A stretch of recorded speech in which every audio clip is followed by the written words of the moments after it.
நிதி தர மாட்டாராம், ஓட்டு மட்டும் கேட்டு வருவாராம். பிரதமர் மோடியை காட்டமாக விமர்சித்த ஸ்டாலின். தேர்தல் வருவதால் பிரதமர் மோடி அடிக்கடி தமிழகம் வர தொடங்கியுள்ளார்.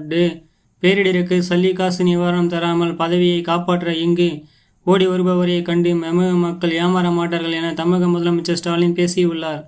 லோக்சபா தேர்தலில் தேதி விரைவில் அறிவிக்கப்பட நிலையில் பிரதமர் மோடி தமிழ்நாட்டிற்கு மீண்டும் இன்று பயணம் மேற்கொள்கிறார். சென்னை சந்தானத்தில் பாஜக பொதுக்கூட்டம் மற்றும் கல்பாக்கம் அணுமின் நிலையத்தில் நுழை திட்டத்தை தொடங்கி வைக்கும் நிகழ்வு ஆகியவற்றில் கலந்து கொள்வதற்காக பிரதமர் மோடி இன்று தமிழ்நாடு வருகிறார். கடந்த 10 நாட்களில் 2வது முறையாக மோடி தமிழ்நாடு வருகிறார்.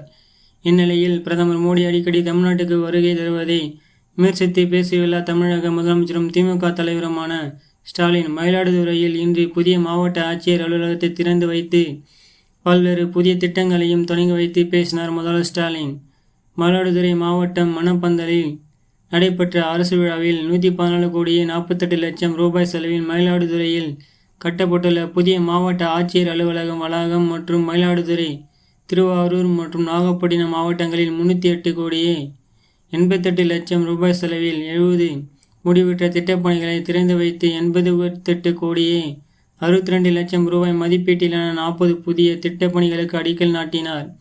மேலும் பல்வேறு துறைகளின் சார்பில் 12,653 பயனாளிகளுக்கு 143 கோடியே 46 லட்சம் ரூபாய் மதிப்பிலான அரசு நலத்திட்ட உதவிகளை பயனாளிகளுக்கு வழங்கினார். அதைத் தொடர்ந்து பேசிய முதல்வர் ஸ்டாலின், தேர்தல் வருவதால் பிரதமர் மோடி அடிக்கடி தமிழகம் வர தொடங்கியுள்ளார். வாக்கு மட்டும் போதும் என தேர்தல் நேரத்தில் மட்டும் தமிழ்நாட்டுக்கு வருகிறார். பிரதமர் மோடி வரட்டும் வேண்டாம் என்று சொல்லவில்லை. தமிழ்நாட்டுக்கு மக்களின் நியாயமான கோரிக்கைகளை நிறைவேற்றிவிட்டு தமிழ்நாட்டுக்கு நன்மை செய்துவிட்டு தமிழ்நாட்டுக்கு வரட்டும். தேர்தல் நேரத்தில் மட்டும் மக்களை சந்திப்பவர்கள் அல்ல நாங்கள். தமிழகத்தின் நன்மையில் ஏற்பட்ட மழை, வெள்ள, இயற்கை பேரிடருக்கு ஒரு பைசா பிரதமர் நிவாரணம் கூட தரவில்லை. தமிழ்நாட்டுக்கு நிதி உதவி செய்ய மாட்டார்களாம், ஆனால் தங்கள் பதவியை காப்பாற்ற ஆதரவு கேட்டு வருவார்களாம். தமிழ்நாட்டு மக்களின் ஓட்டு மட்டும் போதும், வரி பணம் மட்டும் போதாது என நினைக்கிறார்கள். இதை பார்த்து மக்கள் ஏமாற மாட்டார்கள். திராவிட மாடல் அரசு பக்கம் மக்கள் எப்போதும் துணை நிற்பார்கள் என பேசியுள்ளார் முதல்வர் ஸ்டாலின்.